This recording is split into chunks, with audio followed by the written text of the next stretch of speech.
અમરેલી જિલ્લાના દરિયા કિનારે મધ્યરાત્રિએ 2 બોટોએ લીધી જળ સમાધિ. ગુજરાતભરમાં વરસાદી વાતાવરણની અસરના કારણે અમરેલી જિલ્લાના દરિયા કિનારાની સીમામાં પણ જોવા મળી રહી છે.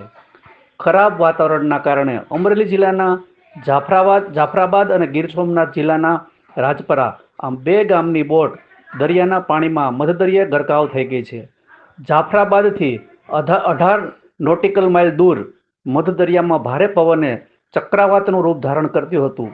વરસાદી તોફાનના કારણે મધદરિયે માછીમારી કરી રહેલા સાગર ખેડૂતો દરિયાના પાણીમાં ફસાયા હતા અને બંને બોટના નાવિકો આ તોફાનની સામે ઝઝૂમતા આ બંને બોટ તોફાનના કારણે દરિયાના પાણીમાં ગરકાવ થઈ ગઈ હતી. વરસાદી પવનના કારણે આ બોટ પાણીમાં ગરકાવ થઈ ગઈ હતી. જાફરાબાદની જયશ્રી તાત્કાલિક બોટ અને ગીર સોમનાથ જિલ્લાના રાજપરા ગામની મુરલીધર બોટ આ બંને બોટોમાં 9 ખલાસીઓ સવાર હતા. મળતા સમાચાર સમયે બંને બોટના ખલાસીઓમાંથી 4 ખલાસીઓ લાપતા છે અને 5 જે ખલાસીઓ છે તેમને અન્ય બોટોના નાવિકો દ્વારા રેસ્ક્યુ કરી અને બચાવી લેવામાં આવ્યા હતા.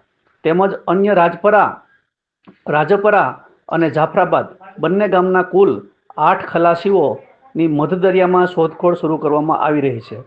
હાલ ખરાબ વાતાવરણના કારણે દરિયામાં માછીમારી કરવા માટે ગયેલા તમામ માછીમારોને વાતાવરણની તત્કાલ અસરને કારણે પરત બોલાવી લેવામાં આવ્યા છે.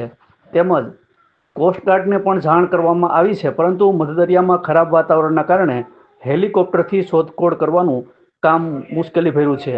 રિપોર્ટર સંજય વાઘેલા,